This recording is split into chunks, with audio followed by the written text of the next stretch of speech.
When we launch Corel Painter for the first time, we're greeted by the welcome book. The welcome book makes it quick and easy to get started with Corel Painter. We can navigate through the welcome book over here on the left. Right now we have what's new selected, and so we can see what's new in this version of Corel Painter. In addition to a description of the feature, there's also a short video that you can watch. And then down here at the bottom is kind of a promotional area for some other things, but we don't need to worry too much about this right now. Let's go ahead and look at documents. And here in documents, we can quickly create a new document or a new piece of artwork, or we can open a pre-existing piece of artwork. Then we also have some document templates available here if we want a specific document or canvas size. Once we start creating artwork in Corel Painter, we'll also be able to see a list of our recent documents right here. Let's go ahead and move on to Setup. Setup can quickly configure Corel Painter to look and feel a certain way. So if you're used to older versions of Painter, you might prefer the classic version. If you're working on a tablet like the Surface Pro or the Mobile Studio Pro, you might find that Simple works better because it's a minimal interface layout. There's also New to Painter for people who are new to Painter. Photo Art for people who are working on photo art. Illustration for artists who are focused mainly on illustration. There's also one for fine art, concept art, and manga art. So basically these layouts are going to hide or reveal content for specific kinds of workflows. Over to the right, we can set our global brush tracking.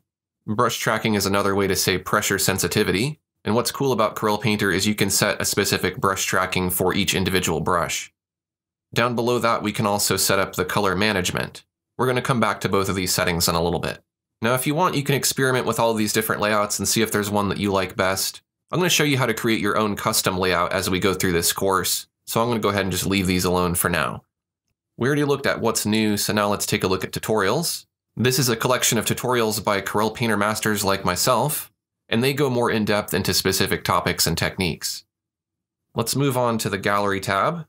And here you can look at a gallery of inspirational artwork created by Corel Painter masters and Corel Painter artists. For some reason, this piece looks very familiar to me. And then finally, we'll click on the Get More tab. Here's where you can add on brush packs to Corel Painter. And there are tons of different kinds of brushes you can get. You can get brushes for light, expressionism, pointillism, just about anything you can think of. So if you really like brushes, I recommend checking this out. Let's go ahead and move on to the Special Offers tab. Now, as I mentioned, you can add on brushes, but there's also these huge bundles that you can get that'll give you a bunch of brush packs combined together. And even Bob Ross has a brush pack. Let's go on over to New Brushes now, and we can see the most recent brushes that have been released. Let's go to Hardware and Other. This has some more brush pack bundles, but if we scroll down, occasionally there's also deals on Wacom tablets where you can get a special discount by ordering your Wacom tablet from within Corel Painter. Let's go ahead and click on Training. Training offers a list of paid courses that you can purchase. And then finally, there's My Library. And if I had purchased any content from within Get More, such as new brushes or training courses and things like that, those would show up here.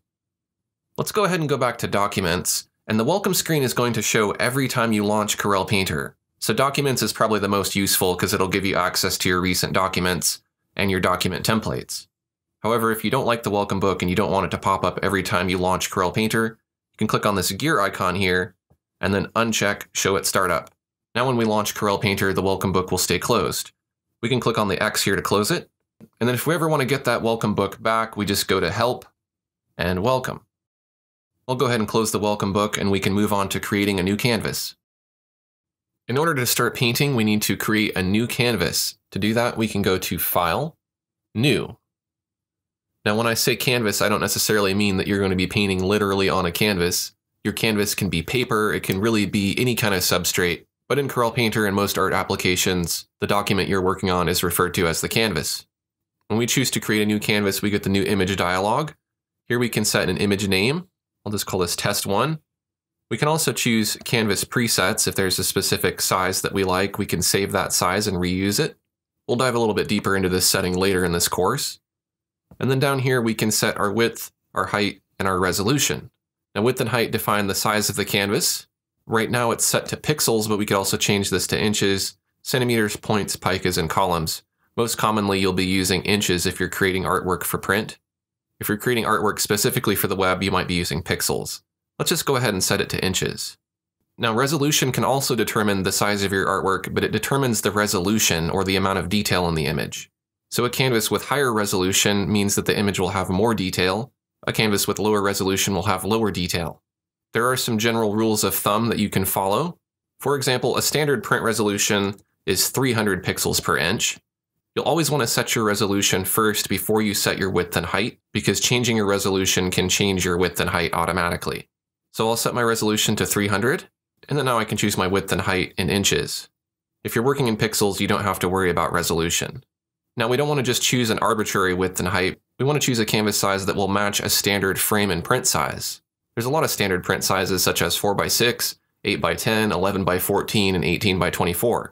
If you choose a standard print and frame size, then when you go to print your artwork, you won't have to worry about anything getting cropped off, or any negative space being added to fill the frame. Another advantage to using a common print size is that larger canvases scale down in proportion easily to smaller canvas sizes. So if I create a canvas that's 18x24, I can also get a 16x20, an 11x14, and an 8x10 without cropping too much off. Making your image smaller will look fine, but if you try to make your image larger, then it's going to get a little bit blurry and pixelated, so it's kind of a one-way street. So let's just go ahead and choose a canvas size. Let's choose 10 inches wide by 8 inches tall. Now I'm not going to dive too deep into how resolution affects the width and the height. I have a reference video you can watch about that subject if you want to learn more. The one thing I do want to mention though is you don't want to set your resolution too high, and you don't want to set it too low. And what you set it to is really going to depend on how big your artwork is. If your artwork is very big, for example, something like 18x24 inches or larger, you're going to want to start to reduce your resolution. Otherwise, the image is going to be so big that Corel Painter is going to work very, very slowly. So what I would do is once I start to get above 24 inches by 18 inches, I start to reduce my resolution. And you could take this down to something like 150, and you see what happened there when I changed my resolution. Look, it automatically changed my width and height.